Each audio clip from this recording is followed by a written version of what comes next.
you're not so sure that Rick Barnes can just reload in the transfer portal, or are you? Why not?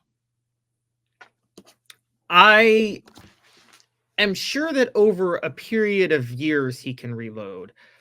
I don't know if he can do it year to year because I think part of this is dependent on who he has coming back.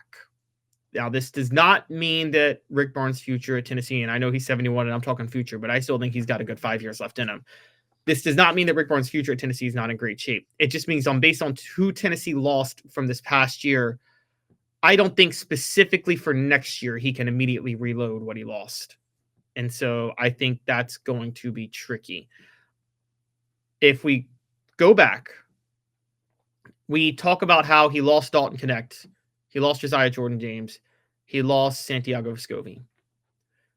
But he went to the transfer portal and added Chaz Lanier, Igor Milicic, Felix Opera, Darlington Dubar. Some of them worked out, some of them didn't.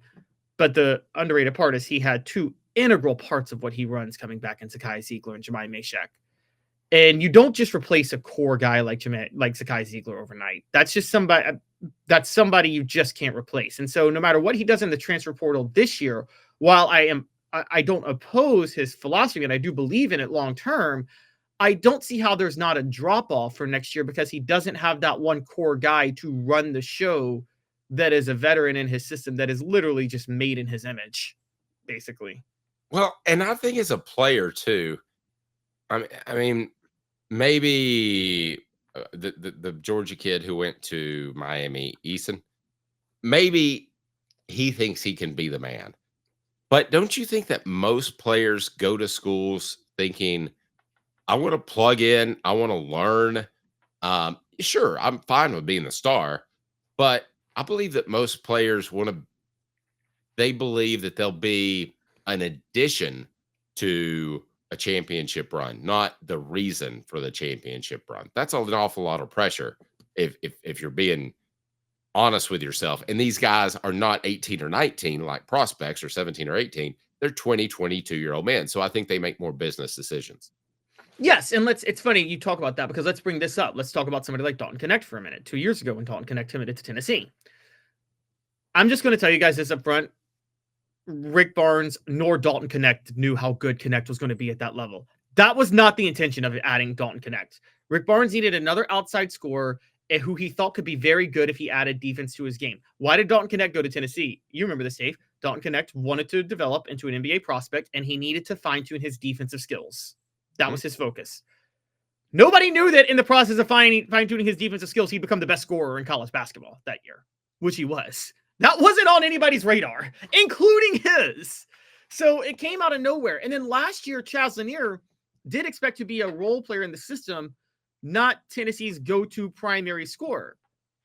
Again, this is why I say the transfer portal works in Rick Barnes' favor, because Rick Barnes can, to a large degree, offset a lot of his production, particularly on the scoring front, because what he can do is, unlike Calipari, who gets the 5-star one-and-dones, Rick Barnes gets the 5th year. There's the 5-star one-and-dones and the 5-year senior one-and-dones. And Rick Barnes gets the 5-year senior one-and-dones who just want to fine-tune a part of their game at the higher level because they've been very good at the lower level. The type of players, Dave, and you know who I'm talking about, that if they had not hit their growth spurt in college, they would have been 5-stars coming out of high school. But they hit their growth spurt at college, so they were stuck at a lower level. Now they want to go to a higher level to test out their game. They willingly embrace Rick Barnes coaching, and then they thrive. That's why this era is perfectly conducive to what Barnes does. The problem is with that, you need a couple of experienced players within the program. Now, caveat, I want to point this out. Felix Akbera is back next year. JP Estrella will be in his 3rd year in the program next year.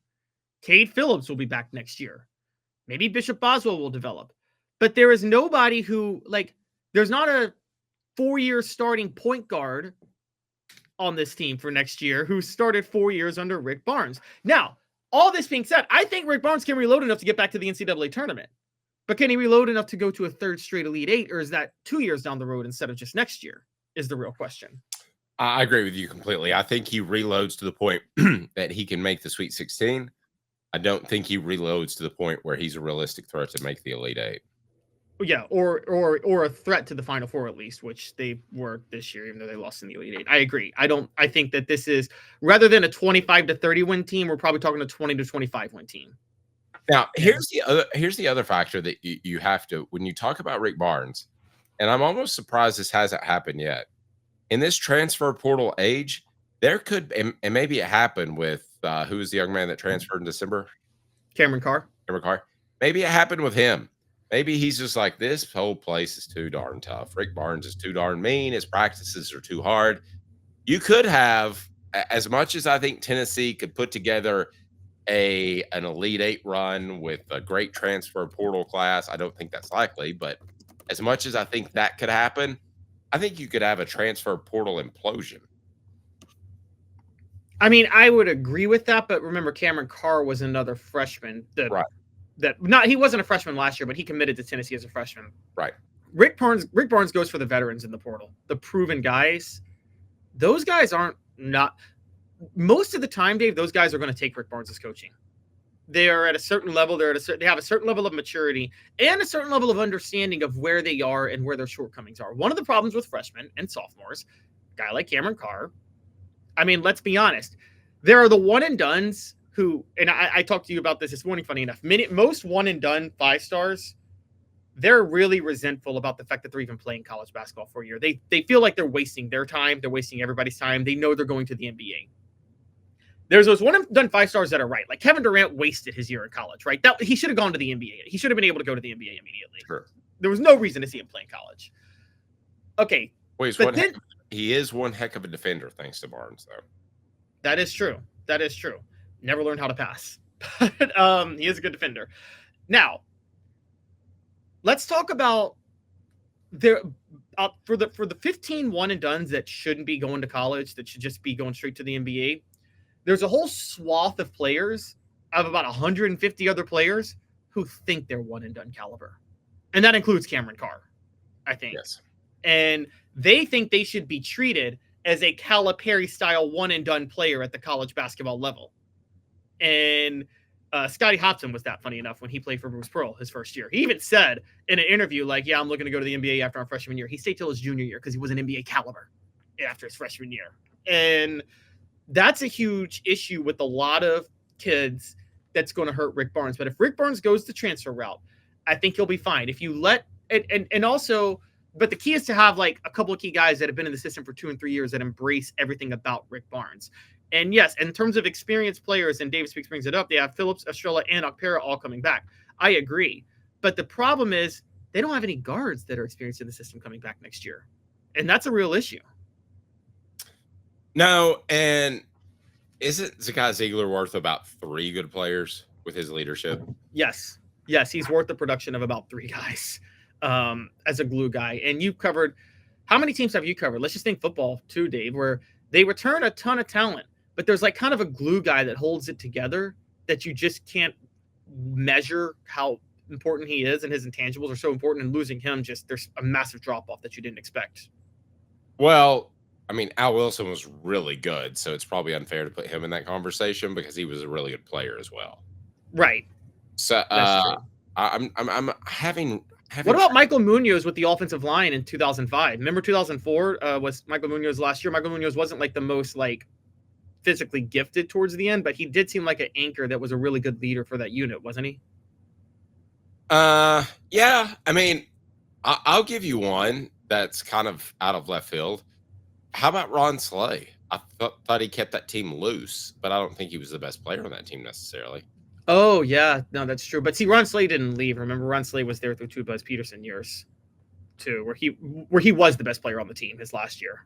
Right, but are you saying I don't understand the I'm question. talking about a player who was the leader of a team that wasn't necessarily the best player on the team, but the year after he left, there was a massive drop-off that you didn't expect.